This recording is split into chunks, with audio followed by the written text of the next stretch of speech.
Sa mga katik vloggers, mga subscribers, bago tsaka luma, mga supporters, mga dumaan, dumalaw at bumisita sa channel, lahat ng mga viewers, secret viewers at silent viewers, magandang araw sa dito. Balik tayo sa ano natin, dito sa AB5 Uto natin. Ito yung day 4. Okay, sa pag kukumpuni natin dito. So, ito na yung pang-apat na araw at ito, titingnan nyo, ayan, napapalitan na natin ng bagong mga potentiometer to lahat. Ayan, ayan yung mga luma, oh. Ayan.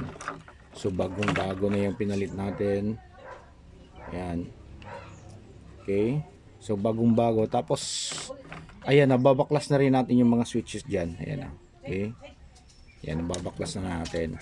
So nililinis na natin yung iba. Tapos yung malalaki hindi pa, no. So dito naman kasi ito, kung hindi mo babaklasin yung mga switches dito, dyan, yung mga switches dyan, ay hindi mo makikita, ano, na may korosyon pang naiwan. Ayan. Tingnan nyo ng maigi. Ayan. Yan, oh, may mga korosyon, oh. Kita mo yung mga kulay dyan, oh. Ayan, oh. Korosyon dyan pa naiwan. Ayan, oh. Ayan. Kitang kita yung mga korosyon, oh, yung kulay. Iba pa yung kulay. Grabe yung mga dumi-dumi. Yan pa, oh, dito. Ayan, o. Ayan. Okay? So, kitang-kita yung mga korosyon. Kapag hindi mo tinanggal tong ano, hindi mo tinanggal yung mga switches, maiiwan to dito. Kaya, magkakaroon ng, syempre, kahit na signal path or voltahe yung dumadali dyan, dumadaan, may epekto pa rin yan sa circuit. Okay? So, kailangan tanggalin talaga para makita mo. Pagka mga ganito na yung mga paa na medyo umido na, yan, oh, dito tingnan natin yung iba, no, kasi pag hindi mo tinanggal to, hindi mo makita yung mga paa. Ayan, kung ano na yung kanilang mga hitsura.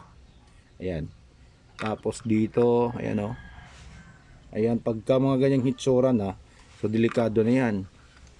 Tapos yung iba, ayan, dito banda wala, halos wala dito, pero sa ilalim, sa loob-looban mismo, yan, oh, yung sa inner part, ayan, may mga kalawang na.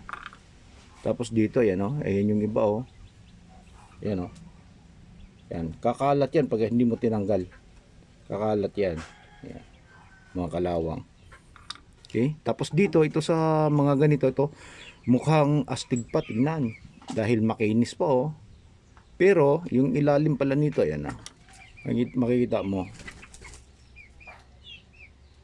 nangingitim na, yan, oh, nangingitim na. Kaya kailangan talaga nating baklasin yung mga ganito para ililiha mo yung ano niya dito, yung mga terminal yan, yan, oh, yung mga terminal na nangingitim, kailangan nating ililiha yan, oh, nangingitim na.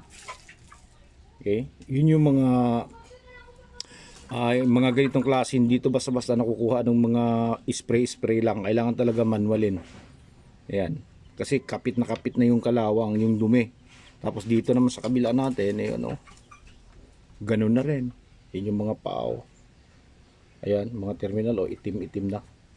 Kailangan nating linisin yan, pakintabin, para bumalik siya sa normal. Ayan. Okay? So ito na. At sa susunod na video naman natin, syempre testing na tayo. Panghuli. Okay, so kakabit na lang natin ito, linis-linis, ito na lang yung hindi nalilinis natin. So linis-linis na lang tayo dito. Pag after malinis, linisin din natin tong mga residue na naiwan dito, dumi-dumi. Tapos kakabit natin yan, babalik. At titesting na natin. Ayan, nakabit na natin yung mainboard, oh. Ayan, oh. Ayan. Okay, nakabit na natin. Ayan, so ito na lang dito. Ayan siya. Yan na lang yung naiwan na trabaho natin. Kaya ulitin ko, linis-linis na lang yan, liha-liha. Tapos linis sa board, final, linis. Pati ito, may mga naiwang residue pa rin dyan, konti, mga dumi. So pupunasan natin yan. At ayan, kakabit na natin. At final na para for testing. So hanggang dito na lang siguro tayo, no? So maraming salamat. God bless at bye bye.